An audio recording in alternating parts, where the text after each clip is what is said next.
ಪ್ರಾಣಿ ನಾವೀಗ ಹೋಗಿ ಹಿತ್ತನ ಎಪ್ಸೋಣ, ಆಮೇಲೆ ಕಾಟ ಕೊಡೋಣ. ಪಾಪ ಕಣೆ, ಇವರಿಬ್ರನ್ನ ನೋಡ್ತಿದ್ರೆ ನನ್ನ ಮಗಳಿಗೆ ತೊಂದರೆ ಕೊಡ್ಬೇಕು ಅಂತಾನೆ ಹೋಗ್ತಿದ್ದಾರೆ ಅಂತ ಅನ್ಸುತ್ತೆ. ಮಾಡ್ತೀನಿ ರೀ.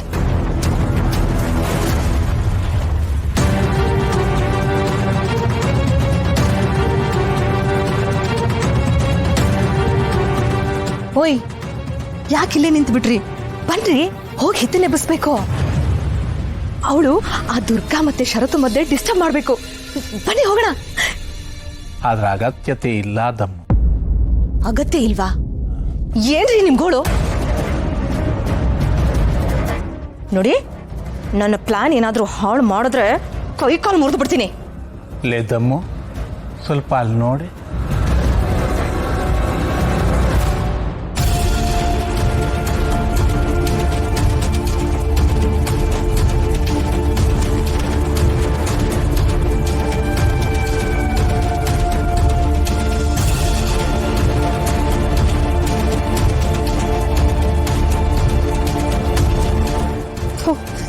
ಅಲ್ಲ, ಹಿಂಗಾಗಿದೆ ನನ್ನ ಪರಿಸ್ಥಿತಿ. ದೆವ್ವಾಗಿದ್ರು ಯಾರಾದ್ರೂ ನೋಡ್ಬಿಡ್ತಾರೆ ಅಂತ ಕಂಬದ ಹಿಂದೆನೋ ಗೋಡೆ ಹಿಂದೆನೋ ಬಚ್ಚಿಟ್ಕೊಳ್ಳೋ ಪರಿಸ್ಥಿತಿ ಬಂದಿದೆ.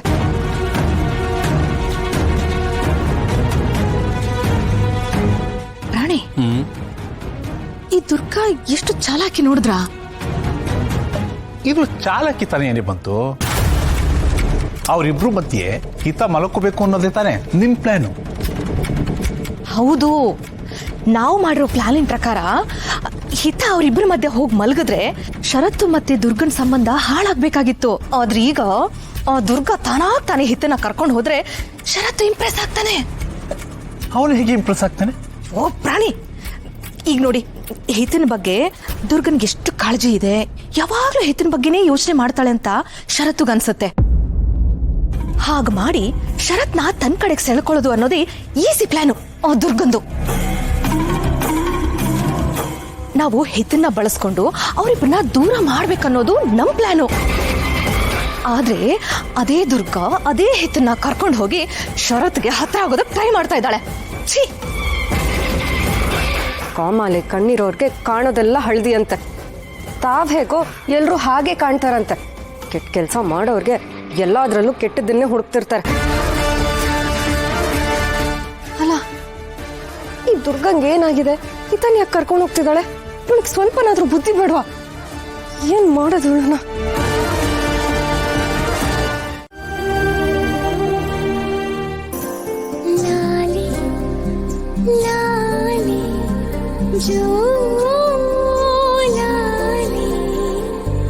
ತಾಯ್ತನವ ಕೊಟ್ಟ ಜೀವಕ್ಕೆ ಜೋ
ಬಾಸು,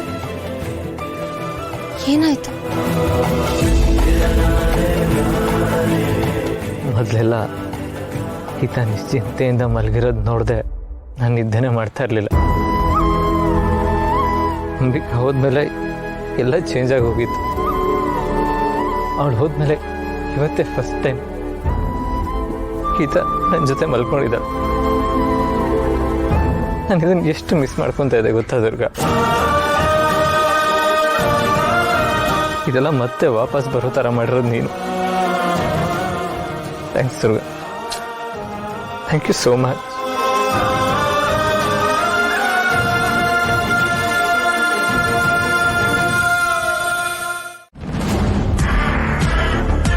ಅವ್ರು ಈ ಮನೆಗೆ ಬಂದಾಗಿಂದ ನನಗೆ ನೆಮ್ಮದಿ ಅನ್ನೋದೇ ಇಲ್ಲ.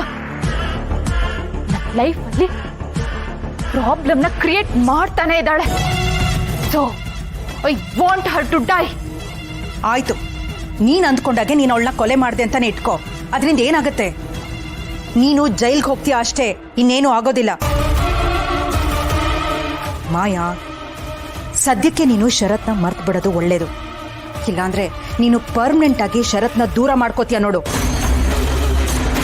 ಮತ್ತಿನ್ನೇನ್ ಮಾಡ್ಬೇಕು ಮ್ಯಾಮ್? ಏನು ಮಾಡ್ಬೇಡ, ಸದ್ಯಕ್ಕೇನು ಮಾಡ್ಬೇಡ ಮಾಯಾ. ಆ ದುರ್ಗನ್ಗೆ ಸರಿಯಾದ ಪಾಠ ಕಲ್ಸೋದಕ್ಕೆ ಮತ್ತೊಂದು ಅವಕಾಶ ಸಿಕ್ಕೇ ಸಿಗತ್ತೆ. ಆ ಅವಕಾಶ ಸಿಗೋವರೆಗೂ ನೀನು ತಾಳ್ಮೆಯಿಂದ ಕಾಯ್ಬೇಕಷ್ಟೆ. ಸರಿಯಾದ ಸಮಯ ಬರೋಕ್ಕೂ ಮೊದಲೇ ನೀನೇನಾದ್ರೂ ಎಡ್ವಟ್ ಮಾಡ್ದ್ಯೋ ಅದರಿಂದ ಕ್ರಿಯೇಟ್ ಆಗೋ ಪ್ರಾಬ್ಲಮ್ಸ್ಗೆ ನೀನು ಲೈಫ್ ಲಾಂಗ್ ಸಫರ್ ಮಾಡಬೇಕಾಗತ್ತೆ ಮಾಯಾ. ಮನೇಲಿ ಈಗಾಗಲೇ ಸಾಕಷ್ಟು ಘಟನೆಗಳು ನಡೆದಿವೆ. ಅದರಿಂದ ಮನೆಯವರೆಲ್ಲರೂ ಅಲರ್ಟ್ ಆಗಿರ್ತಾರೆ. ಅವ್ರೇನಾದ್ರೂ ನೋಟಿಸ್ ಮಾಡೋದಕ್ಕೆ ಶುರು ಮಾಡಿದ್ರೆ ನಿನ್ನನ್ನು ಪರ್ಮನೆಂಟಾಗಿ ಆಚೆ ಹಾಕ್ಬೇಕಾಗತ್ತೆ. ನಾವು ಅನ್ಕೊಂಡಿರೋ ಕೆಲಸನೂ ಕೆಡುತ್ತೆ. ಪ್ರತಿ ಸಲನೂ ನಾನು ನಿನ್ನ ಪರವಾಗಿ ಮಾತಾಡೋದಕ್ಕಾಗೋದಿಲ್ಲ Maya. I hope you understood.